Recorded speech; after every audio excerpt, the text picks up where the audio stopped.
Halo teman-teman, di pertemuan kali ini kita akan coba belajar bagaimana sih caranya membuat database. Lalu kita akan coba belajar juga bagaimana caranya memanajemen database. Yang dimana nanti kita akan coba buat database, kita buat table ya. Lalu kita juga akan coba untuk memanipulasi datanya mulai dari insert untuk menambahkan, lalu ada select untuk melihat ya, melihat hasil isian dari database kita. Lalu juga kita belajar bagaimana cara merubah data, mengubah datanya ya dengan cara update. Dan yang terakhir nanti kita akan coba untuk menghapus data yang tadi kita isi ya dengan cara delete. Nah, bagaimana sih caranya? Mari kita langsung saja masuk ke praktikumnya. Oke? Oke teman-teman, kita akan masuk ke bagian materi pembelajarannya. Pertama-tama, pastikan teman-teman sudah memiliki aplikasi yang bernama Sampipi ya teman-teman ya. Silakan teman-teman cari aplikasi yang bernama Sampipi di PC atau komputer teman-teman. Seperti ini aplikasinya. Ya, jika teman-teman tidak memilikinya, silakan teman-teman download saja langsung di situs resminya ya. Ketikkan saja Sampipi seperti itu. Lalu ada disediakan link download dan silakan download yang versi terbarunya ya. Untuk versi saat ini ada di 8.12 ada di 8.2.12. Silakan download dan install seperti biasa. Jika teman-teman sudah berhasil menginstal, nah silakan jalankan yang MySQL servernya. Klik start dan pastikan statusnya running seperti ini ya. Jika sudah seperti ini, maka teman-teman bisa lanjut untuk tahap berikutnya. Silakan buka aplikasi yang bernama Command Prompt atau teman-teman bisa ketikkan CMD seperti ini ya. Nah, ini Command Prompt, silakan buka. Oke. Nah, teman-teman bisa langsung jalankan perintah-perintah pembuatan database dari sini ya, teman-teman. Kita coba untuk yang pertama, teman-teman silakan masuk ke direktori penyimpanan Sampipi atau MySQL teman-teman yang terinstall di PC atau laptop teman-teman dengan cara ketikkan cd lalu c/sampipi/mysql/bin seperti ini. Harap diperhatikan jika teman-teman menginstalnya selain di direktori C, misalnya di direktori D, E dan lain sebagainya, teman-teman tinggal gantikan saja direktorinya ya. Secara default, jika tidak teman-teman ubah apapun, maka dia akan terinstall di direktori C seperti ini. Oke. Teman-teman tinggal enter, lalu kita coba masuk ke MySQL servernya dengan cara ketikkan mysql min u root seperti ini. Kita enter. Iya, nah sudah berhasil masuk ya teman-teman. Selanjutnya kita akan coba lihat terlebih dahulu database apa yang sudah ada di MySQL server milik saya atau milik teman-teman. Kita ketikkan show databases seperti ini. Kita enter. Iya. Nah, di sini ada database absensi, ada database sistem surat. Untuk selebihnya ini bawaan ya teman-teman, bawaan dari si Sampipi-nya saat pertama kali teman-teman install. Selanjutnya kita coba buat database. Untuk pembuatan database, teman-teman bisa ketikkan perintah create database. Nama databasenya kita buat saja DB sekolah seperti itu. Dan pastikan tidak ada di sini ya teman-teman nama DB sekolah. Kalau ada silakan ganti nama lain. Ya, yang penting tidak nabrak. Kita enter. Oke, query oke ya teman-teman, artinya sudah berhasil dibuat. Kita cek dengan show database dan sudah masuk DB sekolahnya.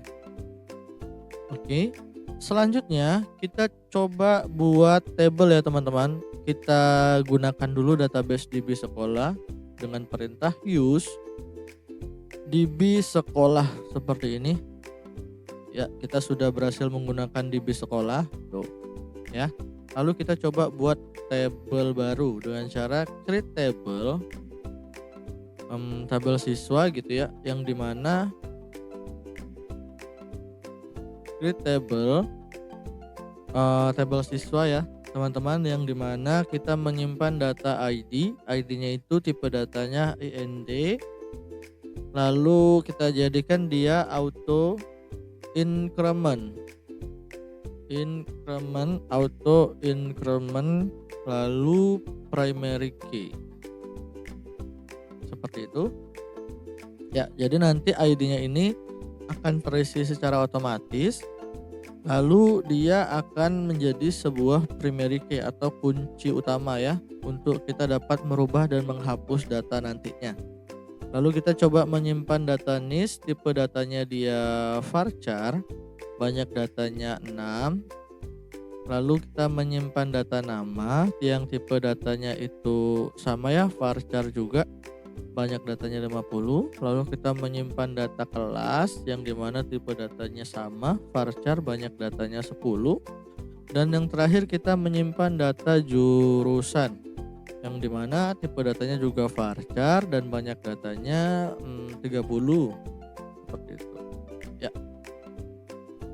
Nah, tipe data itu apa sih gitu ya? Tipe data itu simpelnya atau sederhananya adalah sebuah jenis karakter yang dapat tersimpan ke dalam database ya. Contoh di sini ini ada tipe data INT ya. Tipe data INT artinya dia tidak bisa menyimpan selain angka, jadi hanya angka saja. Sedangkan varchar ini bervariasi teman-teman, bisa angka, bisa huruf, bisa karakter, semua masuk seperti itu. Oke, pastikan perintahnya sudah benar, lalu kita enter. Nah, jika sudah seperti ini, teman-teman bisa lanjut untuk perintah berikutnya, yaitu perintah insert. Kita masukkan data ke dalam tabel siswa yang baru saja kita buat. Caranya gimana? Caranya teman-teman cukup ketikkan insert into siswa values seperti ini. Untuk yang pertama kan tadi kita ada ID ya teman-teman. Untuk ID kita kosongkan seperti ini, karena nanti dia auto increment atau terisi secara otomatis gitu ya. Lalu masukkan namanya, NIS. Untuk NIS kita buat 001 2025 gitu ya ceritanya. Lalu masukkan nama. Untuk nama kita masukkan saja Tom seperti itu. Lalu masukkan kelas 10 ya teman-teman ceritanya. Dan yang terakhir jurusan kita masukkan RPL saja. Nah, pastikan di ujung perintah ada titik komanya. Nah, setelah seperti ini kita coba enter. Nah, sudah ada ya teman-teman. Kalau sudah ada, teman-teman bisa ketikkan perintah select bintang from siswa. Kita akan lihat apakah sudah berhasil masuk ke dalam tabel siswa. Nah, di sini select bintang ini artinya all ya teman-teman, atau seluruhnya. Jadi secara sederhananya perintahnya berbunyi seperti ambil seluruh data dari tabel siswa gitu ya. Kita lihat. Nah, sini sudah masuk ya teman-teman. Nah, ini untuk melihat data dari database. Untuk tahap berikutnya kita akan coba belajar bagaimana sih caranya merubah data ya teman-teman, atau update data gitu ya.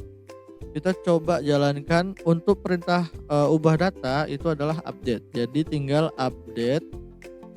Apa yang mau diupdate? Tabel siswa tadi ya. Lalu kita set nama. Nah, ini kita coba rubah namanya dari Tom jadi HY gitu misalnya ya. Nah, di situ kita kasihkan kondisi where ID sama dengan 1. Seperti itu. Maksudnya seperti apa? Artinya di sini kita akan merubah data nama yang ID-nya adalah 1. ID-nya 1 ini ya. Jadi nanti kita cukup deklarasikan baris mana yang mau kita rubah seperti itu. Kebetulan ini baris yang ada ID 1. Itulah yang namanya si Tom tadi ya. Kita rubah namanya jadi HY seperti itu. Oke, kita coba enter. Nah, kita coba select all from siswa lagi. Kita cek apakah berubah namanya. Ya. Oke, teman-teman bisa perhatikan di sini ya. Itu Tom dan sini HY. Untuk data lainnya tidak berubah ya teman-teman, karena kita hanya coba merubah data namanya saja. Oke, artinya teman-teman sudah berhasil menjalankan perintah update. Dan untuk yang terakhir ini adalah perintah hapus ya teman-teman. Untuk perintah hapus, teman-teman bisa gunakan perintah delete ya teman-teman. Perintah from tabelnya apa tadi? Tabelnya adalah siswa, seperti itu. Delete from siswa, yang dimana kita kasih kondisi where id sama dengan 1, seperti itu. Maksudnya gimana? Maksudnya seperti ini.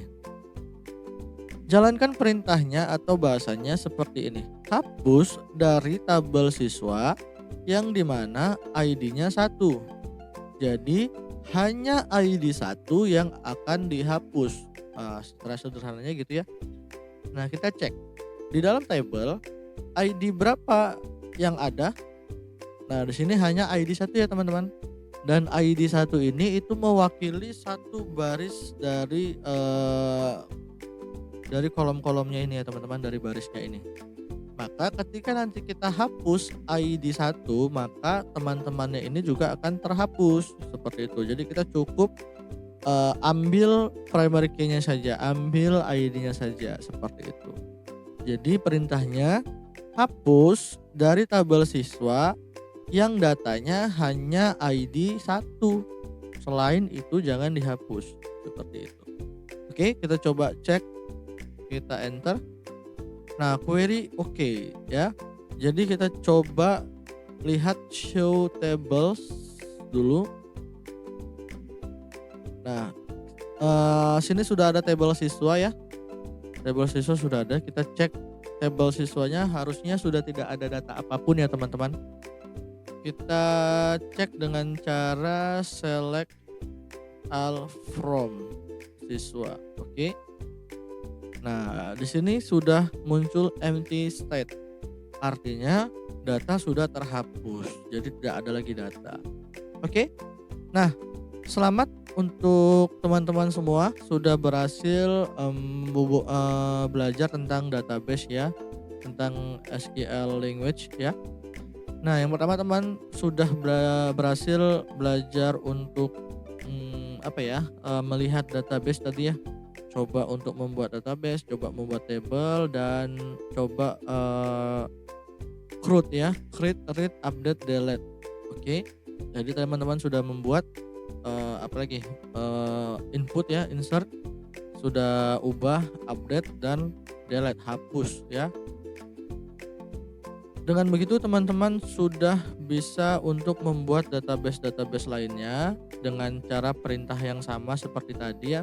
Teman-teman silakan coba di rumah atau coba sendiri untuk membuat database baru dengan studi kasus yang lain seperti itu. Selamat dan terus belajar, jangan bosan ya teman-teman untuk belajar coding, karena coding ini kalau tidak error tidak seru, seperti itu ya. Nah, silakan dicoba-coba. Nah, sampai di tahap ini artinya teman-teman sudah berhasil memanajemen database. Sampai jumpa di pertemuan berikutnya, di video selanjutnya, dan teruslah belajar. Semangat!